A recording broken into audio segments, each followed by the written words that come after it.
In a moment of chaos and anarchy, the people of a tiny state named Athens have seized control of their city and established democracy for the first time in history.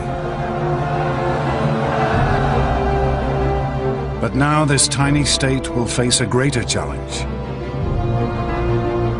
Athens will be pitted against the greatest power of the day, the tyrannical Persian Empire. In a contest spread across land and sea that will last over a decade, Athenian democracy will be tested in the crucible of war.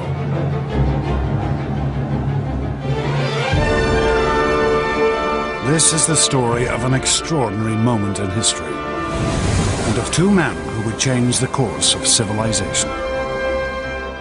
Themistocles, a military genius of the ancient world, and Pericles, a visionary whose legacy still shapes the world today. This is the story of the Greeks.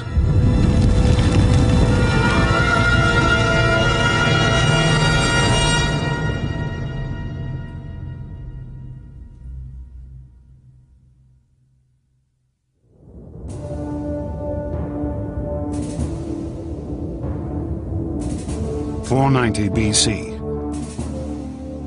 A lone figure runs across the mountainous terrain of Greece.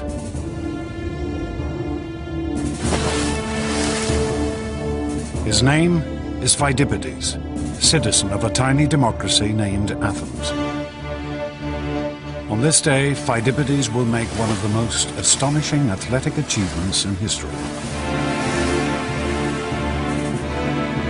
The inspiration for our modern marathon.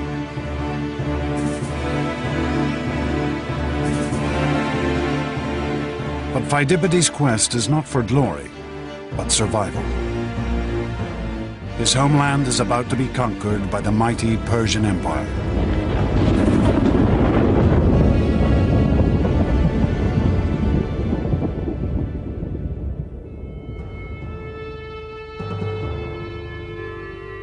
In the early 5th century BC, the Persians were the greatest power on the world stage.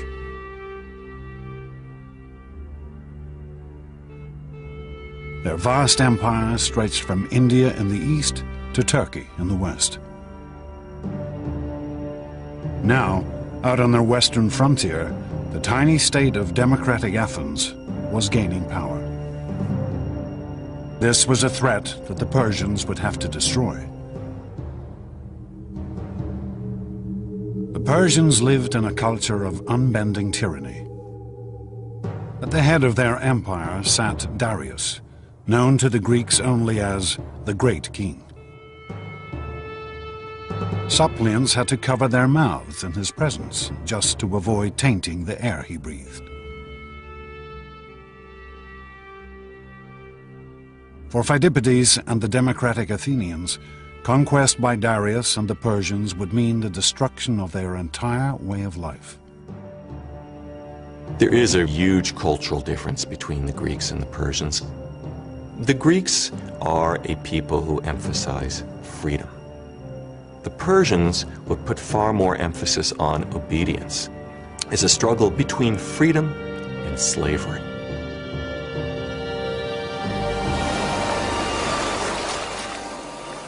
The Persian force landed at a sandy bay called Marathon, just 26 miles from Athens. News of the invasion spread through the streets like wildfire. This was a city without a standing army. Every male citizen would have to come to the defense of his state. The poorer citizens have spears, sticks, bows and arrows, whatever weapons they can find. But the heart of the Athenian force would be the hoplites, men who could afford heavy bronze armor, a shield, a spear, a sword. The Athenians would field a small but determined force. That's probably the first time in the history of the Athenian state that the entire population had been mustered And for them to field 10,000 hoplites out of a citizenry that might have only been 20 or 30,000, it's a level of involvement that's astounding. But as they faced the Persians on the battlefield, the Athenians held out little hope of victory. They were outnumbered by 2 to 1.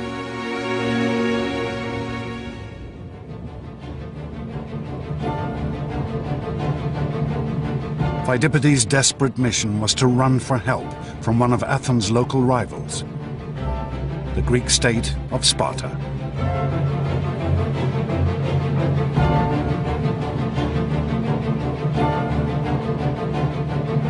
Even as he ran, Pheidippides must have imagined the horror that his fellow Athenians now faced.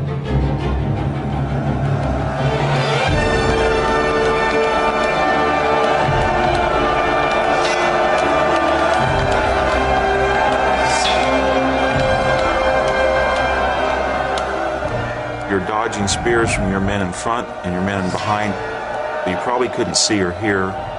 All you would feel would be pressure.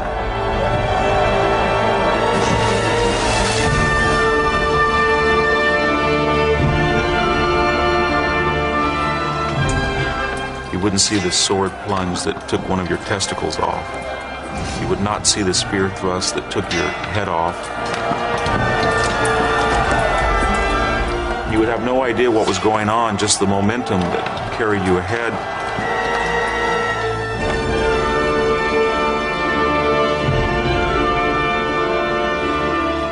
All you would be aware of is that you had to push forward and keep stabbing and keep on your feet, and you would hope that everybody else would do that. Pheidippides' run was to become the stuff of legend. Fired by the terror that his fellow citizens were being slaughtered, he ran 140 miles in just 2 days.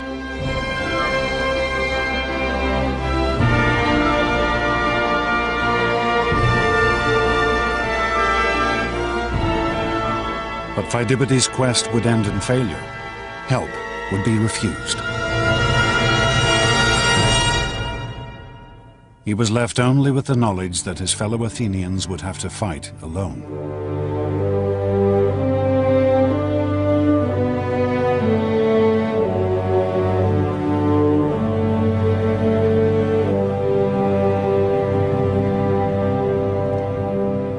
Pheidippides could never have imagined that the Greeks would in fact win a glorious victory.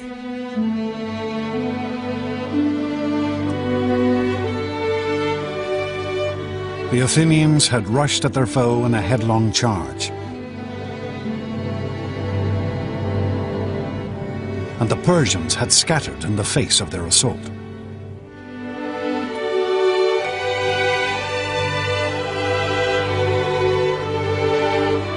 The Athenians slaughtered over 6,000 Persians in one fateful day.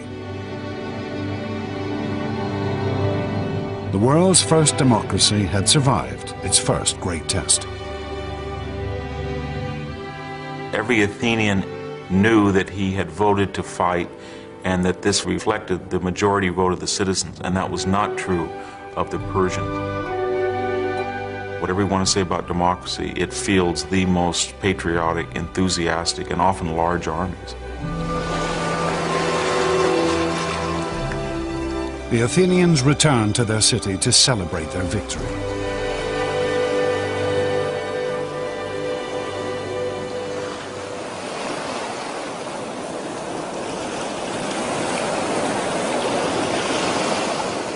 But amongst them was one for whom the war with Persia had only just begun.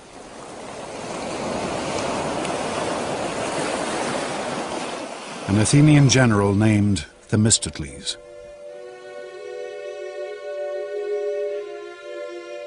Themistocles had fought on the battlefield at Marathon.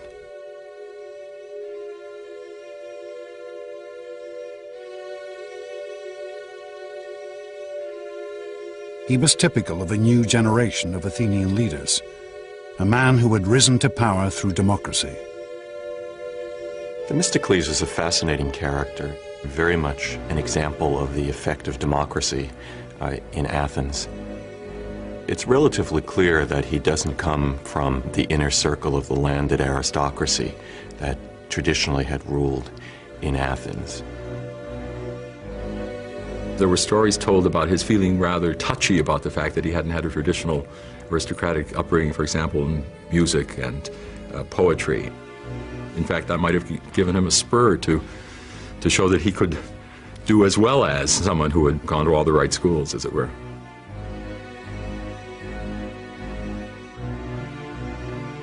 Themistocles' opinion of his common origins was blunt and straightforward. I may not know how to play the lyre or flute, but I do know how to make a city great.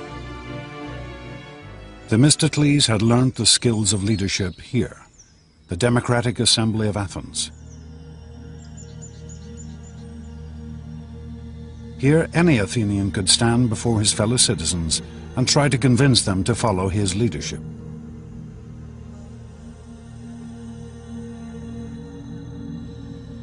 From this very podium, Themistocles would now show himself to be one of history's greatest leaders, the savior of his city. For Themistocles alone recognized that the Persians might still be a danger, and that next time victory for the Athenians might not prove so easy. Themistocles realized that the Persians, if they came again, it would be in a way that made sure that they weren't going to be defeated by land again. There was no way that the Athenians could rely on traditional hoplite fighting technique. Themistocles began to form a bold new strategy, employing the most advanced weapon of the day, the trireme.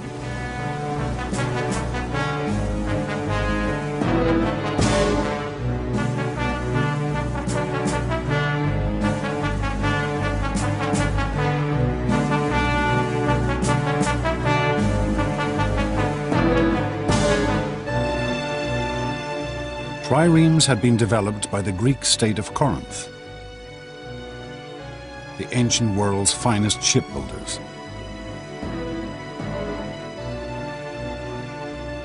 Stacking 170 oarsmen on 3 levels, their combination of lightweight and raw power gave them astonishing speed and maneuverability. There was nothing else like them on the water. In contemporary terms, a trireme is a missile. The object of a trireme is to ram the enemy ship. It is a very narrow, very light, very sleek, and very fast weapon. But these triremes were also exceedingly expensive. And Themistocles' vision of a vast Athenian navy might never have come to pass if it had not been for one stroke of luck.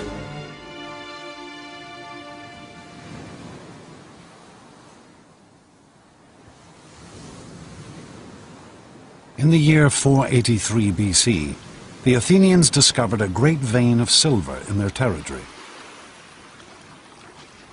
worth 100 talents, a vast amount in the ancient world.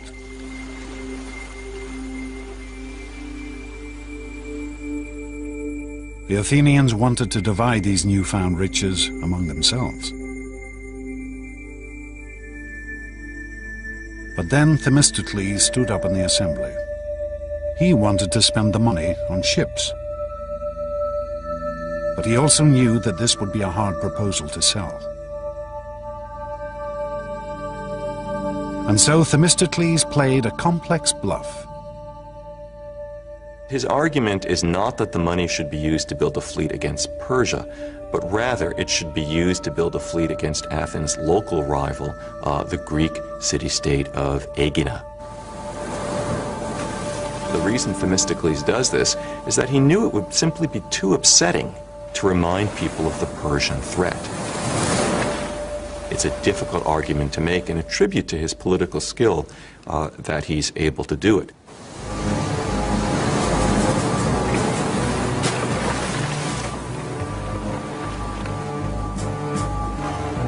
Themistocles convinced the Athenians to build the greatest naval force in Greece. And not a moment too soon.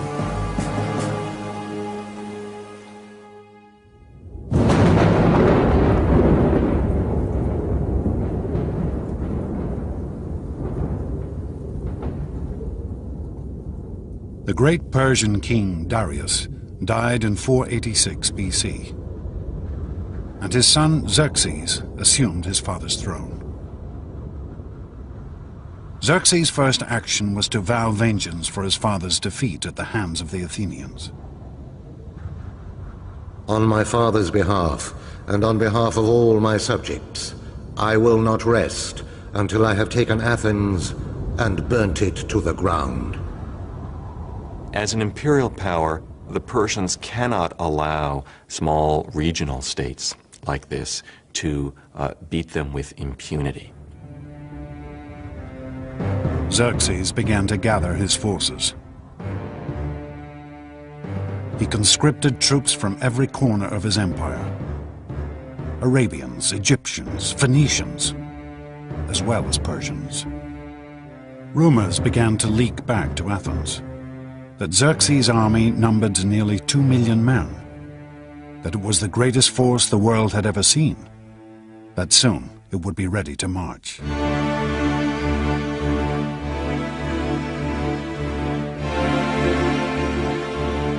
And then finally, in the spring of 480 BC, news reached Athens. The Persian army had set out for Greece.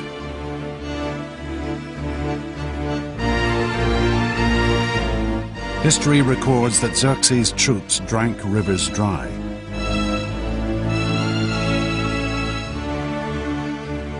Trampled fields to the raw earth, ravaging the land as they marched on towards Greece. Xerxes was confident of victory.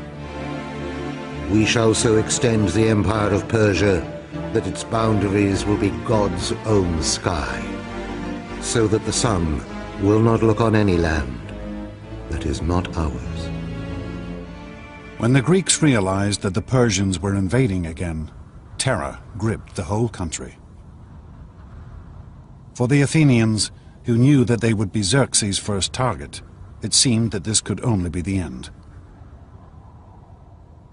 As panic gripped the city, they turned desperately to their gods. They sent a messenger to the oracle to find out their fate.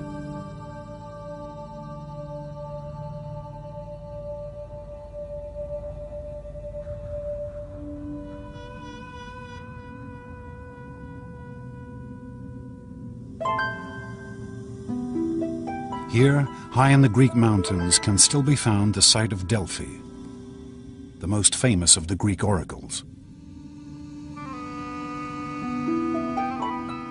Built around a vast chasm in the mountain from which a sacred spring still flows. Here the Greeks would come to discover their future.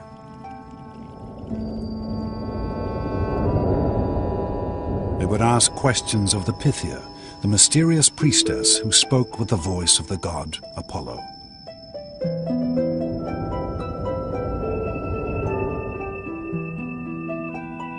People came from all over the Greek world to consult Delphi, and sometimes came from outside the Greek world as well. It was considered to be the centre of the universe. The omphalos, the navel stone of the whole world, was at Delphi. People asked questions about their private life, which are just the sorts of questions people want answers to now. Archaeologists have discovered copies of the questions asked of these ancient oracles. Has Aristos stolen the wool from the mattress? Hermione asks, "What should I do to have useful children?" But as the Athenians walked up this path 2,500 years ago, their question was simple and grave. What could they do to save themselves? The oracle's response could not have been more negative. Why sit you, doomed ones, Fly to the ends of the earth.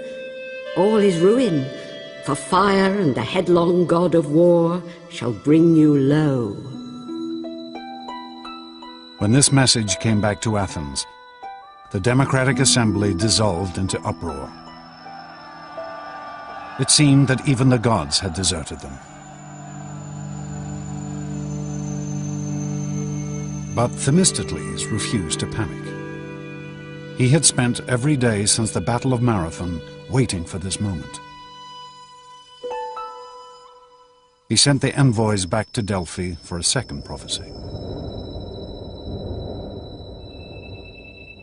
Though all else shall be taken, Zeus, the all-seeing, grants that the wooden wall only shall not fail. Argument raged as to what this wooden wall could be. Some said it meant the stronghold at the center of Athens, the Acropolis. But Themistocles had a different idea. He read the oracle and he insisted that it had a different interpretation. He said the ships are the wooden barricade which are going to be the key to our success. Themistocles' plan was daring.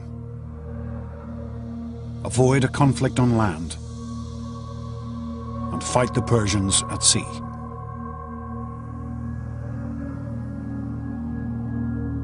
He ordered the evacuation of Athens for the first time in her history. This order for evacuation, carved into a stone tablet for public display, is still preserved, discovered in the back of a Greek coffeehouse. The Athenians shall send their children and wives to the village of Troezen. All the men should embark on the 200 ships that have been prepared to fight the barbarian. Themistocles ordered that his fleet of triremes should gather at Salamis, a tiny island off the Athenian coast. Themistocles' strategy is remarkable not only because it is innovative and because it is bold, but because it requires extraordinary self-sacrifice on the part of the Athenian people.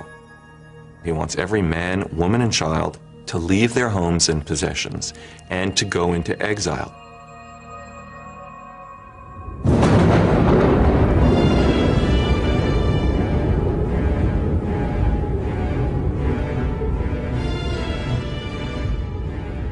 With Athens abandoned, Xerxes' mighty force entered the city.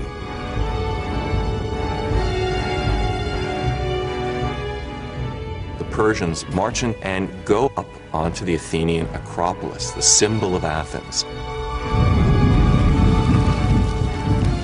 And they burn it.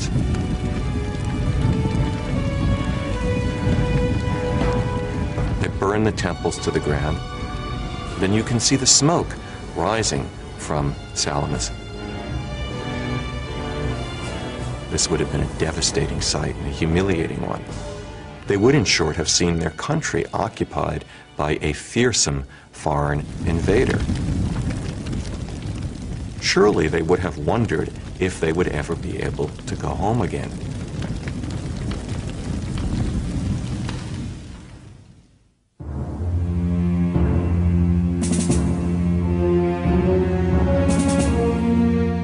As night fell, Themistocles met the leaders of the other Greek city-states on the island of Salamis.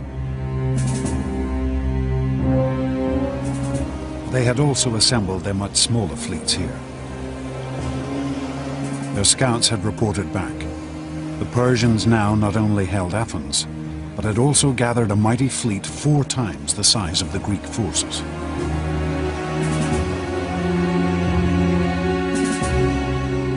But Themistocles' plans were laid. Themistocles sticks to his guns, and his plan is to defeat the Persians at sea. He wants to fight in this narrow body of water between the island of Salamis and the Athenian mainland.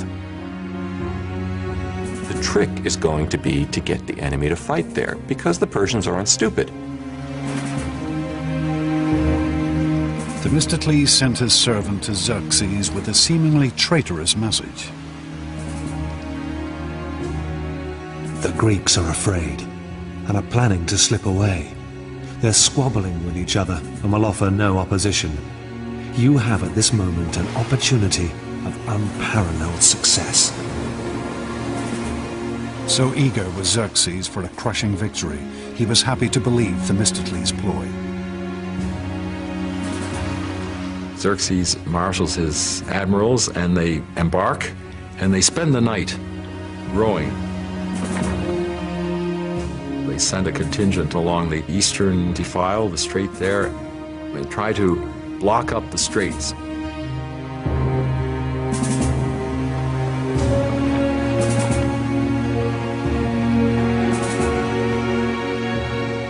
Only as the dawn rose did the Persians realize the true nature of Themistocles' plan. They discovered the Greeks not in disarray, but ranged in a battle line across the narrows in front of them.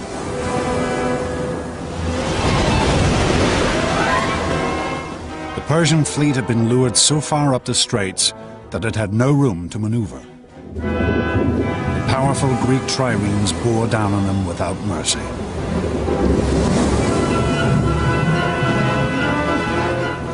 The Greek playwright Aeschylus fought in the battle and lived to tell the tale.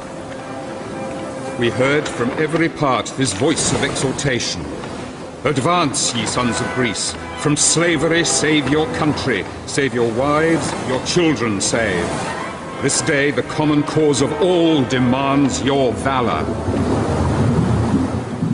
The Greek forces smashed into the cornered Persian fleet.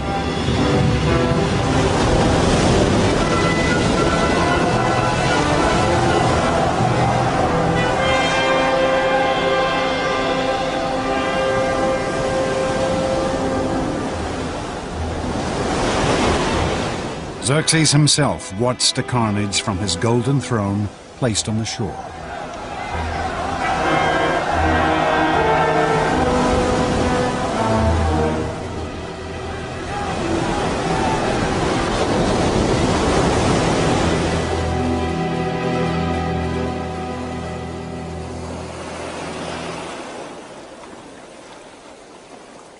At the end of the battle, the Persians had lost 200 ships. For the Greeks, it was a stunning and conclusive victory. Victory at Salamis is tremendously important for Greece and for the Athenians. It breaks the Persian navy. The Persians can no longer guarantee that they can feed their army, nor can they guarantee the safety of the Persian king. He must immediately get back to Asia Minor while the going is good. In practical terms, the game is over, and the Greeks have won. Themistocles' triumph was complete. He had persuaded the Athenians to build a navy. He had convinced them to sacrifice their entire city to bring them victory at sea. His instincts had been proved right. He had defeated the greatest empire of the day.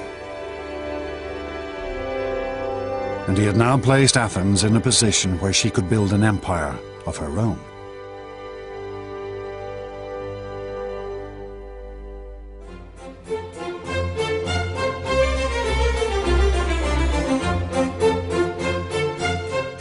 After the years of conflict, this was a new dawn for Athens. Flush with victory, equipped with the largest fleet in the eastern Mediterranean, the tiny democracy began to grow.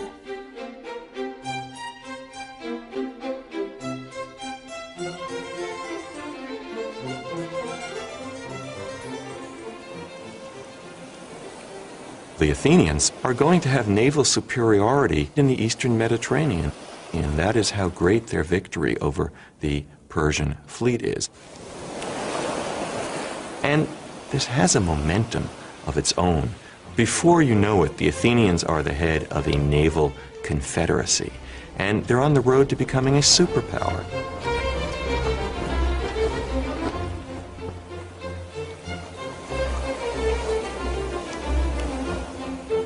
The Athenians founded the Delian League, an alliance of Greek states designed to keep the Persians in check. Its treasury was located here on the island of Delos, but the ruins still remain.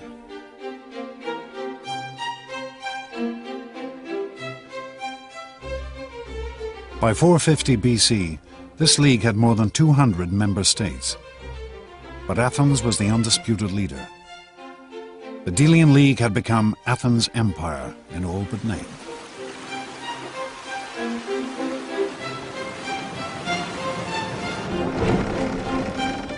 And Athens' naval supremacy also gave her economic power.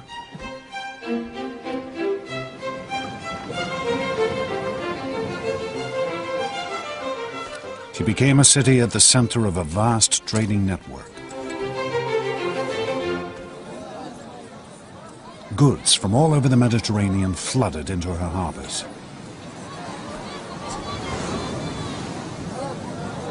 In its heyday, Athens was the big apple, or if you will, the big olive of the Eastern Mediterranean.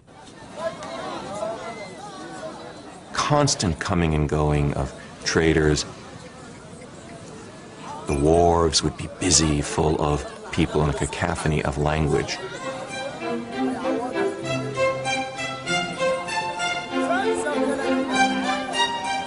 One contemporary author gave an account of the diversity of goods in the Athenian marketplace. From Cyrenia, ox hides. From the Hellespont, mackerel and all kinds of salted fish. Libya provides abundant ivory. Pagasae provides tattooed slaves. Carthage, rugs and many-colored cushions. The Athenian Empire was unprecedented in the degree of prosperity that came to it because of its role as a center of trade. The Athenians had access to a quality of life that probably no Greek had ever had before.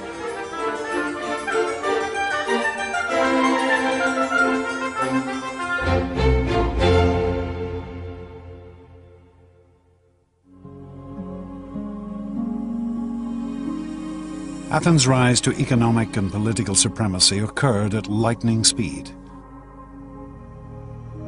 After the Battle of Salamis, she became the dominant power in the Eastern Mediterranean in less than a generation. And at the city's heart still lay her unique system of government, democracy.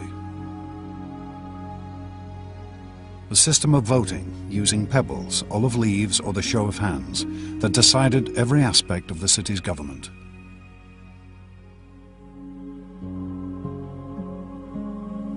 Democracy gave the Athenians a great advantage of unleashing talents, powers, opportunities that other cultures simply cannot match. The Athenians keenly protected their democracy from any threat, foreign or domestic.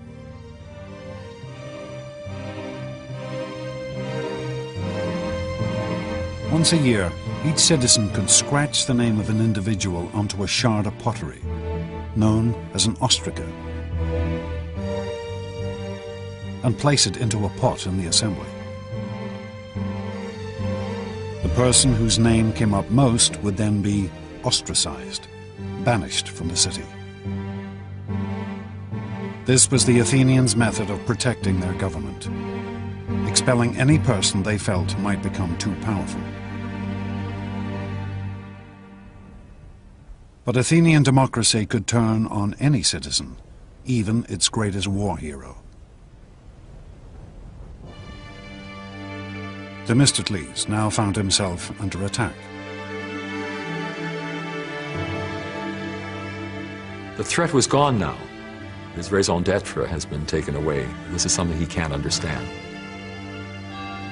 Themistocles reacts, perhaps in an uncharacteristically crude way.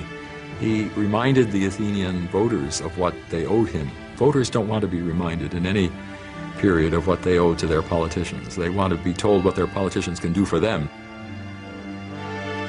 The Athenian people turned on the aging politician Calculated, cruel, but deeply democratic. They ostracized the man who had led them to their greatest victory.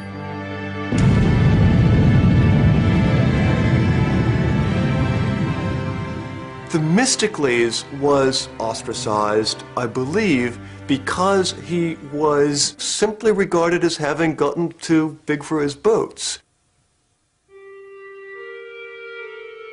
Some of the ostraca with Themistocles' name still inscribed upon them have been found, hidden down an ancient well. Archaeologists believe that these had been pre-prepared by Themistocles' enemies, to be handed out to Athenian voters who couldn't write.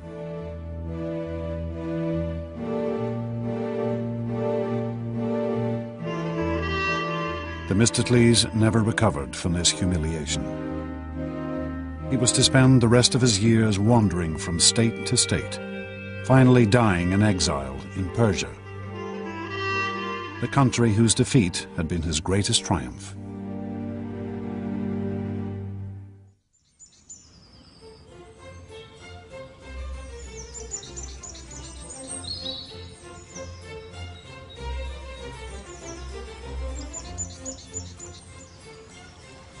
The Athenians were now looking for a leader who might fulfill their newfound sense of imperial glory. They found a man who seemed the perfect reflection of this new ideal. A man who would change the face of Athens forever. A man named Pericles.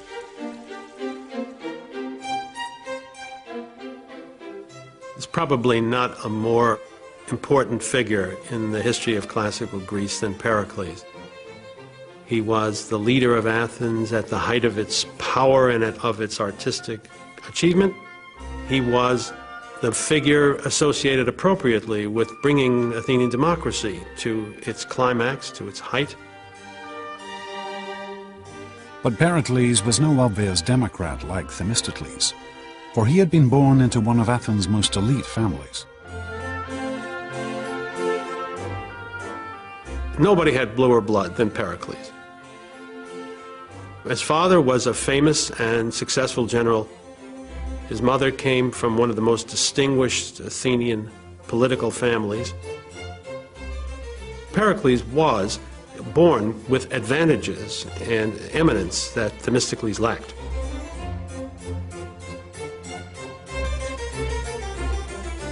And perhaps because of his aristocratic origins, Pericles knew what the people of Athens now wanted.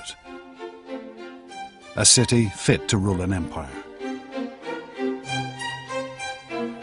It seems clear that Pericles had in mind to create a city whose greatness would be admired by the people who lived there, by everybody else in the Greek world, well into the future.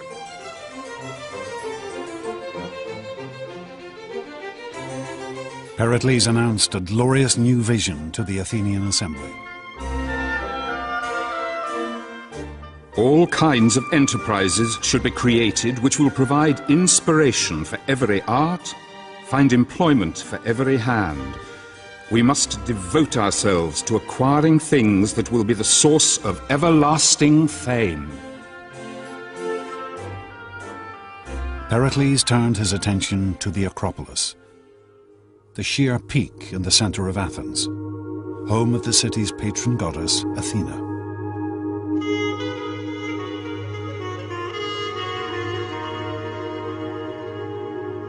"20 years earlier, the Persians had burnt down the temples that stood here.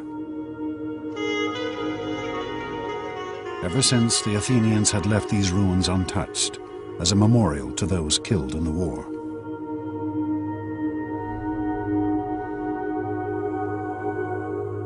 But Pericles had other ideas. He proposed a massive reconstruction plan. At its center would be a new Parthenon, a temple to Athena, and it would be one of the most astonishing buildings of the ancient world.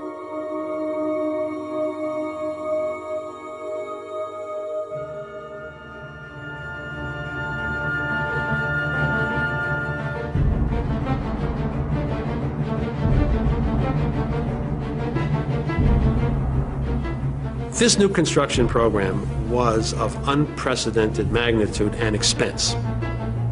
The Parthenon, in particular, was extraordinarily expensive. It was filled with all sorts of architectural refinements. Pericles planned to spend over 5,000 talents in the first year alone. A total budget of more than $1 billion in today's terms. His project would require 20,000 tons of marble.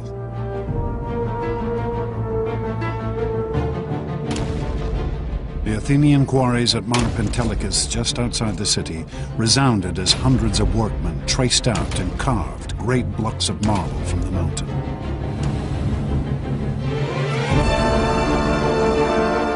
This temple would be decorated like none before.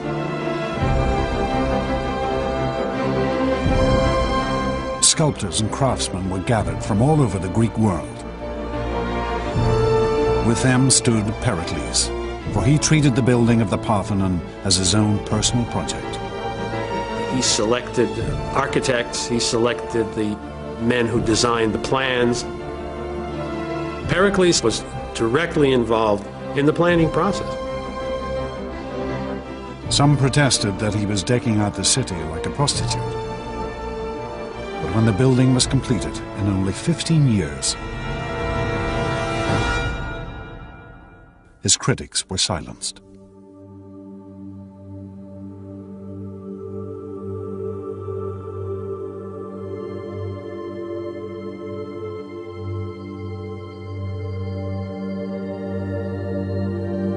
The Parthenon was and still is the most glorious symbol of Athens' empire. Here was the spiritual heart of the city, the mark of her wealth, power, and artistic genius.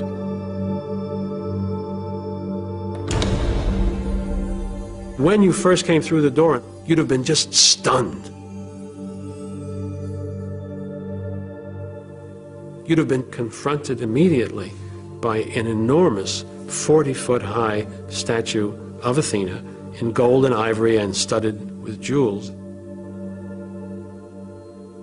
I think the impression of a statue of that size and with that kind of dressing must have been truly overwhelming.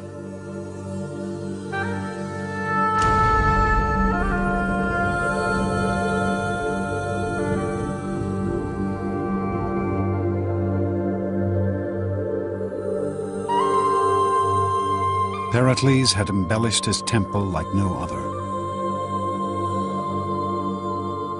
Though this astonishing statue has since been lost to history, other treasures from the Parthenon have survived for over 2,000 years.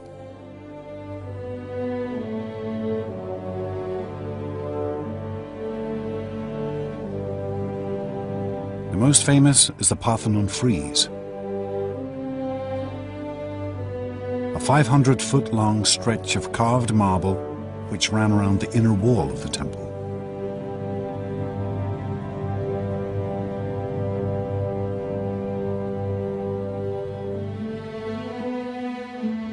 The Parthenon frieze is only 2.5 inches thick at its maximum depth, and yet in this space the sculptors carved rank upon rank of crowded figures, a great procession of Athenians, glorious and elegant. Here Pericles offered his fellow citizens a vision of themselves and their democratic state at the height of their glory. Democracy itself becomes heroized in that monument. It's a very democratic thing that wants to include all those citizens who participated in beating off the first great threat to democracy, which was from the Persians. These are ideals to which you can aspire.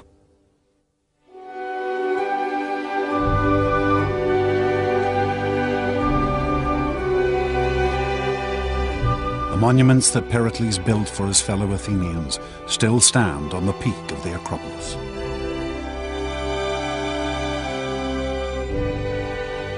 They remain the most striking legacy of classical Athens, of one of the great empires of the ancient world. 20,000 tons of perfectly proportioned marble, carved to sub-millimeter accuracy.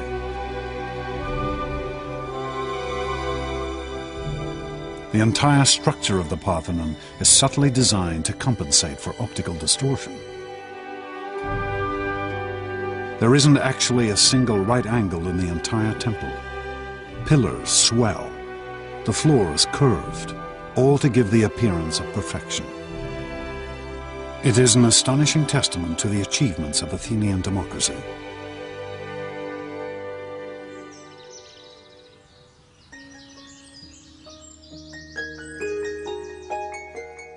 But Pericles was not simply concerned with astonishing construction projects. Under his leadership, Athens would also become the intellectual center of the ancient world.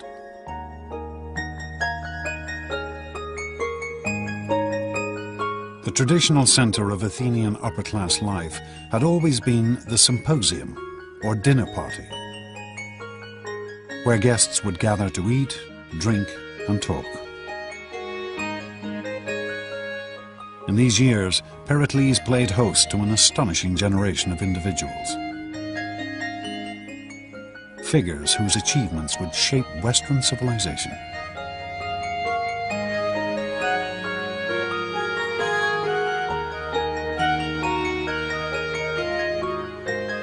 Pericles was remarkable in that he associated with the leading minds of his day in just about every field of endeavor.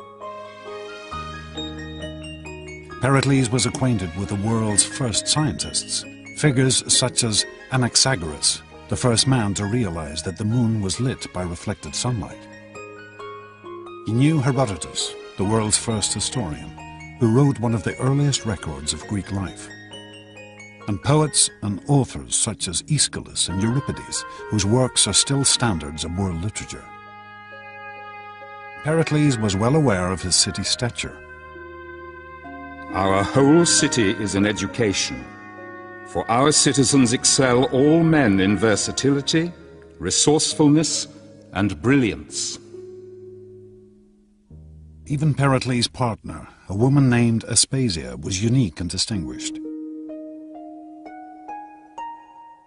Pericles had divorced his wife and set up home with a foreign woman, a woman whose occupation was hardly to be expected. For Aspasia was what was known as a hetaira, Greek for a companion. Yes, she was, in a technical sense, I guess, a prostitute, but she was more than that, a woman of charm, of style, of intellect. She really was very extraordinary. She had an extraordinary mind. This relationship caused scandal throughout Athens, not just because of Aspasia's profession, but because Pericles treated her as an equal, something deeply unusual in 5th century Athens. One of the things that created such a stir was that Pericles had her participate in conversations that he had with some of the most important individuals with whom he talked. There's jokes to suggest that Aspasia actually was the person who wrote Pericles' speeches. Pericles and his circle were to become one of the most famous and influential groups in Western history.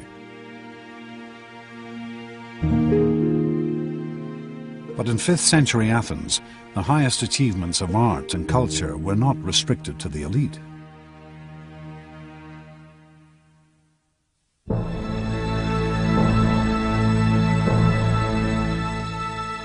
Here in the shadow of the Acropolis sits the world's first theatre. Twice a year, the Athenian population would gather here to watch a great festival, a festival of drama. Television, cinema, theatre, all owe their existence to this place. For here is the home of popular entertainment. There's one huge difference between the ancient theatre and our own, and that is that it was incredibly noisy. We hear stories of how when they didn't like a play, the audience booed and they hissed and they actually got actors driven off the stage. But there's other stories that showed that when they were going with the story and deeply involved in it, they actually all collectively burst into tears. The favorite tales of the Greek stage were called tragedies. These were stories as shocking as a contemporary horror movie. The tragedies told stories of great men falling from their heights, losing everything they owned. Greek tragedy shows human beings, however able, however brilliant, however intelligent, quite unable to alter the destinies which have been decreed for them. These tragedies have fascinated audiences ever since. This 19th century painting shows the story of the mythical ruler Agamemnon, who was murdered by his own wife. Another tragedy told of King Oedipus, who gouged out his eyes when he discovered that he had married his own mother. These Athenians, natives of the greatest city in the ancient world, seemed to revel in seeing how frail greatness could really be. I don't think we can use Greek tragedy to tell us exactly what happened in reality. It's not a document of Athenian social life. But what it does do is take us directly and immediately into the psychological heart of those Athenian men. The kind of dreams and fantasies and fears and imaginary scenarios that they came up with in the theatre have to tell us just as much about them as any document of everyday reality could.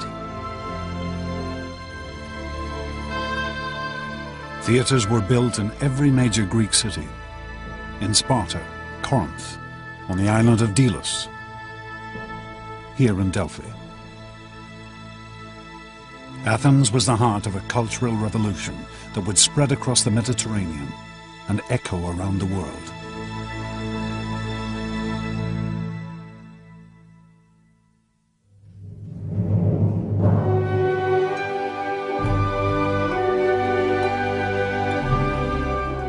Periclean Athens seems to me to belong in the smallish collection of cities where truly great moments in the human experience took place. Culture in the broadest sense reaches a peak. But after 20 years of building the cultural capital of the Western world, Pericles and his fellow Athenians would now find that their theatre and their tragedies would hold a bitter sting. It is possible to think of Pericles, indeed I think of him, as a man with a tragic flaw, as the sort of man whose greatest qualities, the ones that make him most admirable and successful, turn out to be the seeds of his own destruction. Ultimately, it can be said they lead to the destruction of the Athens that he prized more than anything else. In the coming years, Pericles would embroil his city in the greatest war in the history of classical Greece. He would see her devastated by siege and plague. And he himself would fall victim to a fate the equal of any tragic hero.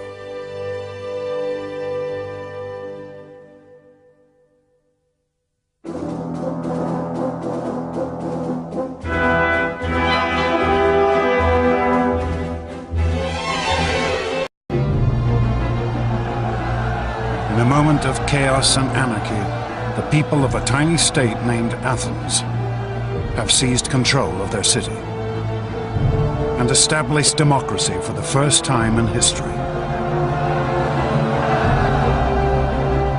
But now this tiny state will face a greater challenge.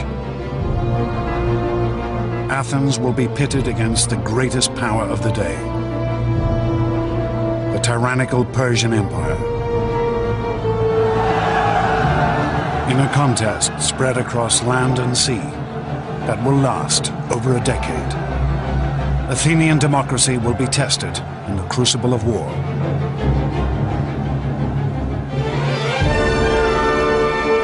This is the story of an extraordinary moment in history, and of two men who would change the course of civilization.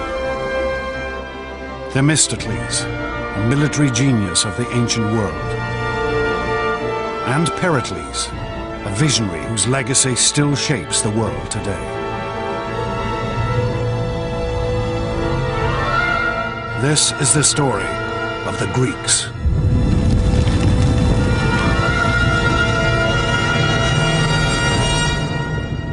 News of the invasion spread through the streets like wildfire. This was a city without a standing army. Every male citizen would have to come to the defense of his state. The poorer citizens have spears, sticks, bows and arrows, whatever weapons they can find. But the heart of the Athenian force would be the hoplites, men who could afford heavy bronze armor, a shield, a spear, a sword. The Athenians would field a small but determined force. That's probably the first time in the history of the Athenian state that the entire population had been mustered. And for them to field 10,000 hoplites out of a citizenry that might have only been 20 or 30,000, it's a level of involvement that's astounding. But as they faced the Persians on the battlefield, the Athenians held out little hope of victory. They were outnumbered by 2 to 1.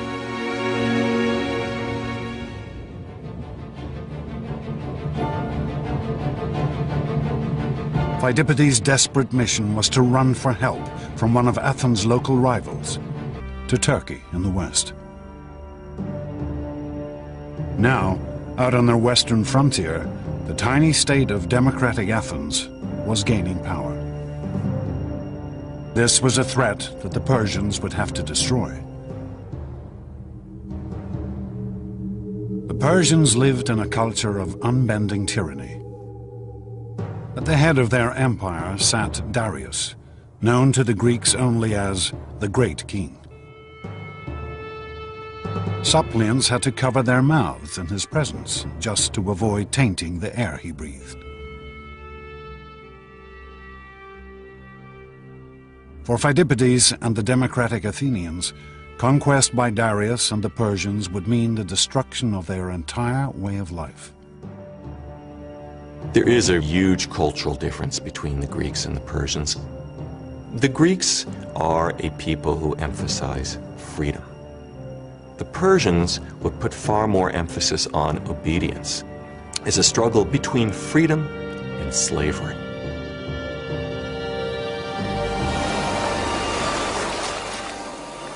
The Persian force landed at a sandy bay called Marathon, just 26 miles from Athens. The Greek state of Sparta.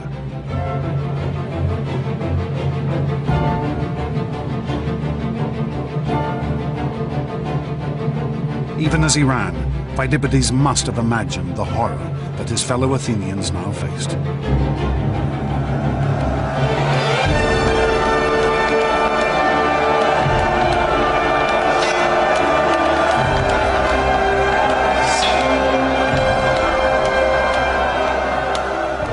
You're dodging spears from your men in front and your men in behind. You probably couldn't see or hear. All you would feel would be pressure.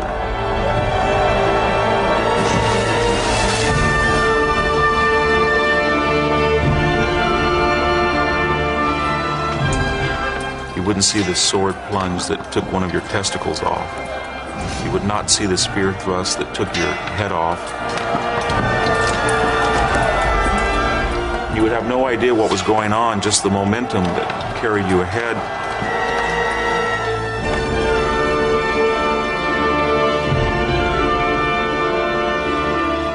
All you would be aware of is that you had to push forward and keep stabbing and keep on your feet, and you would hope that everybody else would do that.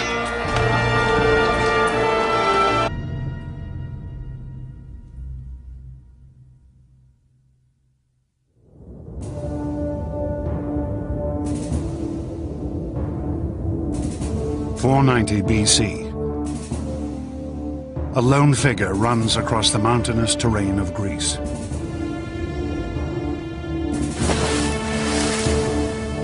His name is Pheidippides, citizen of a tiny democracy named Athens. On this day, Pheidippides will make one of the most astonishing athletic achievements in history. the inspiration for our modern marathon.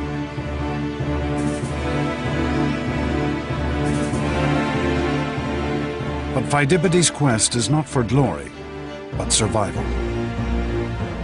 His homeland is about to be conquered by the mighty Persian Empire.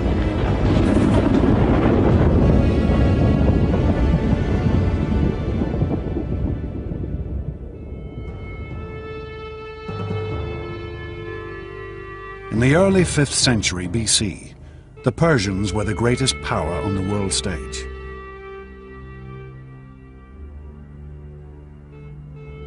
Their vast empire stretched from India in the east